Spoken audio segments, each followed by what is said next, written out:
Pemirsa, Anda tahu komika Roni Immanuel atau biasanya disapa Mongol Stres. Jadi ia mengaku kehilangan uang 53 miliar rupiah yang ternyata dipinjamkan kepada seorang calon gubernur.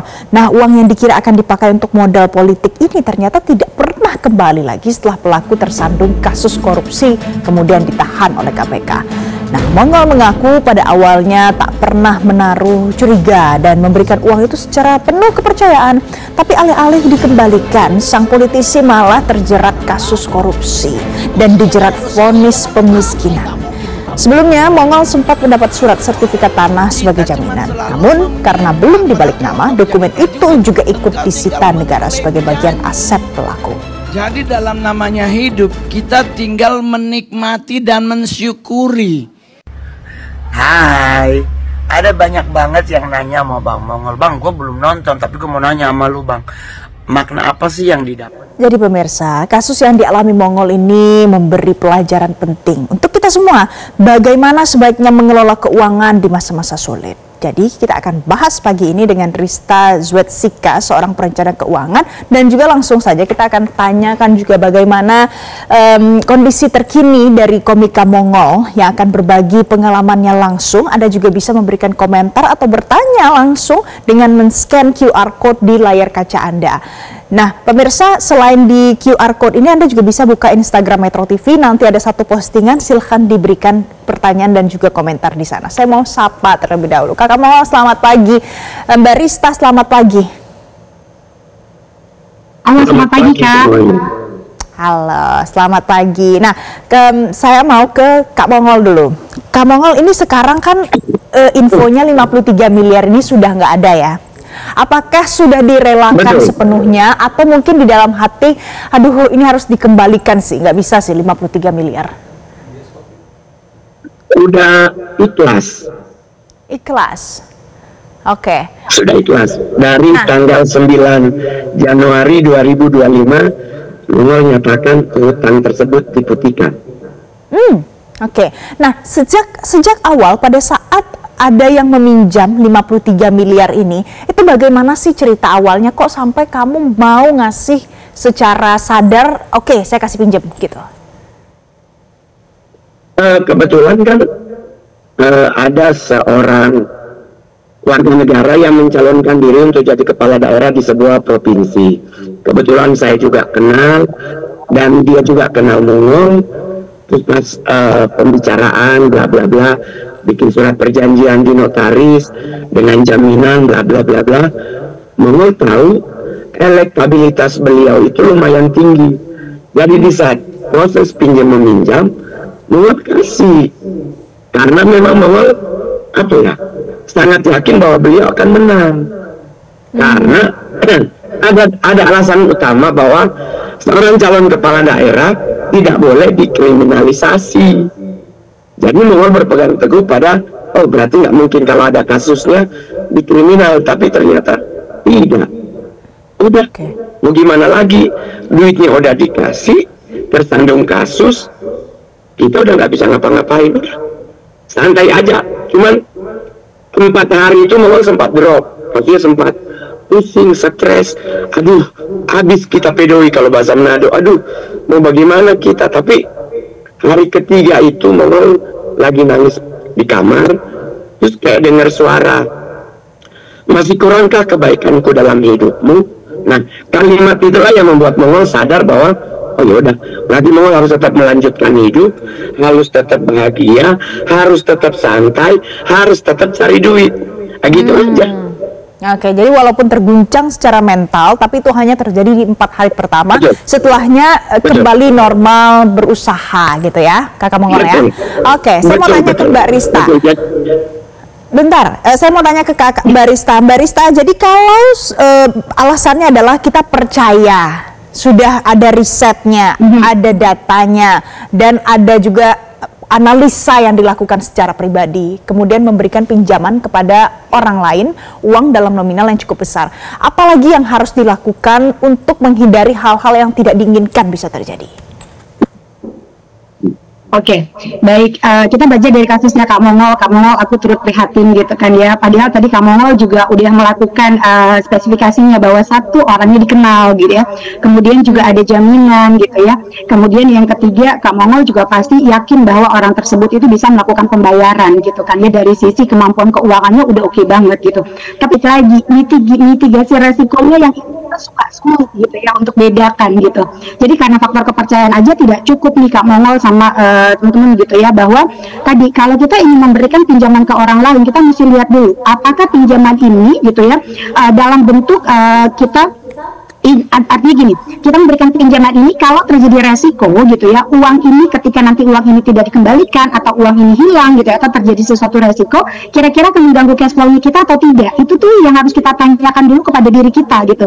Jadi dengan hanya kepercayaan aja tidak cukup, dengan jaminan lagi juga tidak cukup, apalagi tadi jaminannya belum sempat dibalik nama gitu ya, karena segala sesuatu bisa terjadi.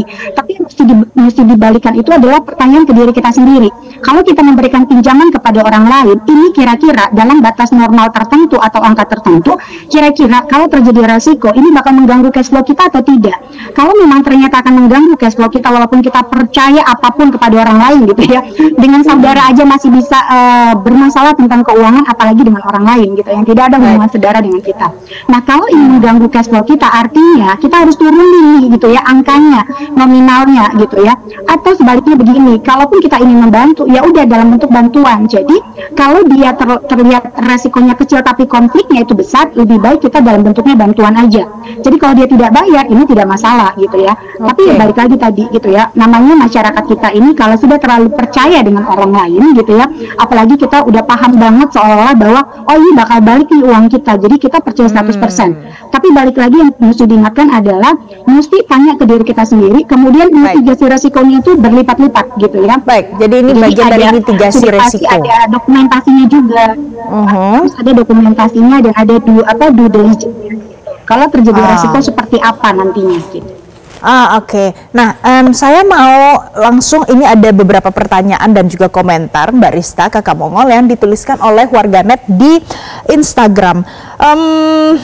Ada dari sebenarnya rata-rata yang memberikan komentar ada dari Riana Muharjo, saya stresnya karena nggak punya duit, bukan ditabung lagi Min tapi diinvestasikan. Ada juga yang bilang kalau aku uangnya akan kutabung saja, tapi rata-rata bilang masalahnya saya stres kalau nggak punya duit. Kalau menurut Mbak Rista, gimana caranya membedakan antara ini ada uang, saya mau memberikan uang ini sebagai pinjaman untuk orang lain yang saya percaya, atau saya mau investasikan, karena kan mungkin pada saat mau menentukan sesuatu ini pasti kan memikirkan oh ini lebih dapat untung atau ini nggak dapat untung sama sekali, atau mana yang lebih besar. Nah gimana secara bijak orang bisa menentukan? Oke, baik. Ini kalau misalnya contoh nih, Rista punya uang gitu ya, terus ada teman yang butuh gitu ya.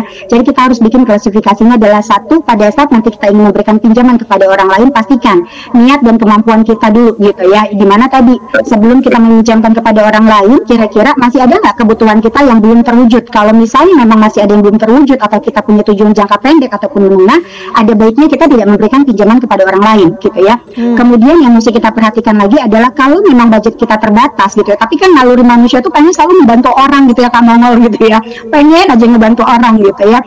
Balik lagi, kalaupun memang kita ingin membantu orang, tentukan batas nominal yang kita bisa bantu untuk orang tersebut.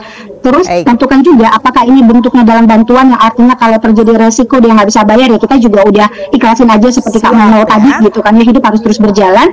Ataukah memang ini kita memberikannya dalam bentuk pinjaman yang artinya harus ada hitam di atas putihnya gitu ya.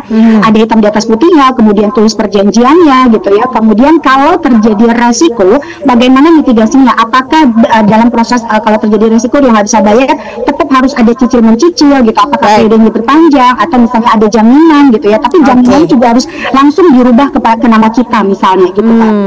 Jadi ada mitigasinya. Nah, saya mau tanya ke Kakak Mongol. Kakak Mongol, ini mungkin bisa jadi pelajaran juga untuk banyak pemirsa di luar sana, dan walaupun kita sedih karena ini menimpa Kakak Mongol, tapi intinya adalah bagaimana sekarang stabilitas finansial pasca kejadian ini? Bagaimana Anda bisa memperbaiki yang sebelumnya rusak karena ada pinjaman 53M yang kemudian raib, sekarang harus diperbaiki lagi dari awal? di saat kasus itu terjadi kan sebenarnya kalau soal perjanjian ada, saya dapat jaminan 11 surat tanah. Terus Mongol juga ada suruh notaris ngecek apakah jaminan tersebut ada masalah perbankan atau tidak. Semuanya clear. Tapi di saat itu semua terjadi, itu tadi belum sempat balik nama, udah keburu ketangkep. Terus yang kedua adalah di saat kasus itu terjadi masih ada upaya untuk meminta 50% aja dari jumlah pinjaman yang harus diganti. Cuman sampai batas waktu 2025, jadi ceritanya nih batas waktunya Desember. Mongol pingin liburan ke luar negeri ini, duitnya nggak masuk-masuk, selalu alasannya wah belum masuk, ini begini. Jadi adalah akhirnya Mongol menikmati hidup aja dengan tabungan yang ada, dengan aksesoris yang mungkin kalau pemirsa suka lihat Mongol kalau manggung penuh aksesoris emas gitu, satu-satu udah mulai nggak ada karena sudah mulai digadaikan. Ya udah, jadi menikmati dengan apa yang ada tanpa memaksakan, itu harus terlihat terpaksa gitu. Jadi gade aja, ada duit tebus lagi, ngumpul sampai sekarang sih alhamdulillah puji Tuhan everything aman-aman aja. Tetap bahagia, tetap happy. Begitu. Oke. Satu lagi, apa pesan Kakak Mongol untuk pemirsa di rumah supaya kalau seandainya ada yang mau pinjam uang atau meminjamkan uang itu terhindar dari pengalaman pahit yang sempat Kakak Mongol alami? Kalau Mongol sih lebih memberi usul, lebih bagus jangan ngasih. Maksudnya begini, kalau seandainya dia minta minjem 2 juta, ya kita cuma punya 500, kasih aja 500. Jangan paksa kita kasih 2 juta, terus akhirnya kita harus keluar di Facebook, ayo buruan bayar utang gitu kan. Mendingan kalau dia butuh 5 juta, kita punya 1 juta, ya udah kita kasih aja sebatas memberi, tapi bukan memberi pinjaman, tapi kita memberi dengan ikhlas, atau kalau bahasa anak sekarang tuh memberi dengan kasih. Itu aja lebih bagus, jangan ngasih pinjaman karena kita yang mumet nantinya. Itu aja dari Mongol sih.